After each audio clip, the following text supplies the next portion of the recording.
We finally have an update on the health of Ja Morant's knee, and unfortunately it's not good news, with the Memphis star doubtful for the remainder of the playoffs with what the team is currently calling a bone bruise after this play earlier in the series. Welcome back, everybody. I'm Dr. Brian Sutterer, and in this video we're going to go over the updates regarding Ja Morant and his right knee injury. Now, the official report from the Grizzlies is that Ja has a bone bruise in his knee and is doubtful for the remainder of the playoffs. Of course, my initial video talking about this addressed more this question of, number one, was this a dirty play from Jordan Poole? And number two, could this yank, as the Grizzlies were initially calling it, actually lead to enough force, enough energy to cause a significant trauma to his knee? And I think we can confidently say with the report that this is a bone bruise that no, this pull on Morant's knee, however you want to describe it, however intense you think it was, is in no way, in my opinion, enough to cause significant enough damage to lead to a bone bruise that would keep Ja out for the remainder of the playoffs. A bone bruise is real trauma to the bone, and you can sort of think of it on the whole spectrum from bone bruise being the most mild form of injury to the bone, sort of in the realm of something like a stress fracture, all the way up to a full-blown fracture. Even though it sounds very benign to have just a bruise, the bruise can be deep enough in the bone that it actually causes some bleeding and causes some inflammation within the bone, and that's why you have a lot of pain. In order to heal that bruise, you have to offload the weight, you have to limit the amount of pounding through the bone, and so that's why these things can take a long time to heal. I don't know with 100% certainty what play or what exact moment this happened, and I think it's important to remember that Ja was dealing with sort of nondescript knee soreness at the end of the season that caused him to miss games. It's certainly possible that the two things could be related, but it's really something we'll never know for sure unless the Grizzlies tell us.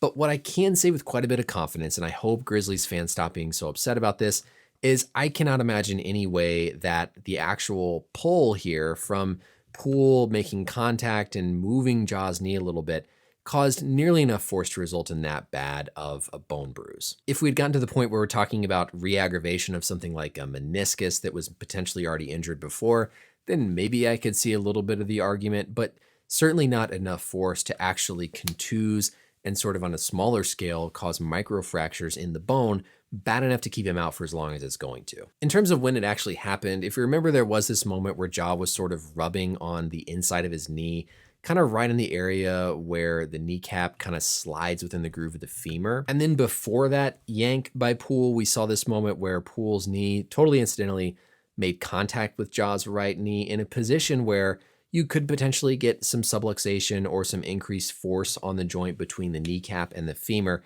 And so it's possible that we're dealing with more of a contusion behind the kneecap that could have stemmed from this moment, but more so the moment when Poole's knee hit Ja's knee, not the moment when it was pulled. I also know there was this play earlier in the game where Ja closed out on Clay and there was some contact to the knee, but really trying to scrutinize this and look back at it in hindsight, it almost seems like Clay's forearm makes contact more with Ja's thigh and causes just a little bit of a jar in the knee. The fact alone that this happened with like 12 minutes to go in the third quarter, so basically right out of the half, and Ja continued to play the rest of the game,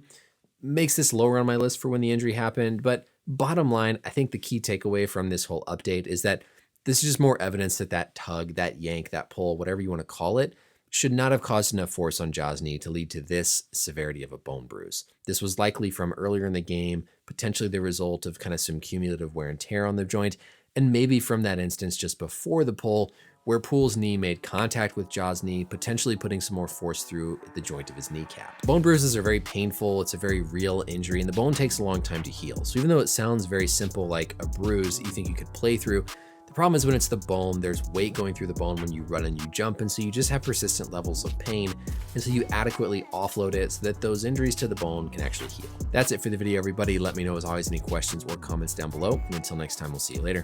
Bye.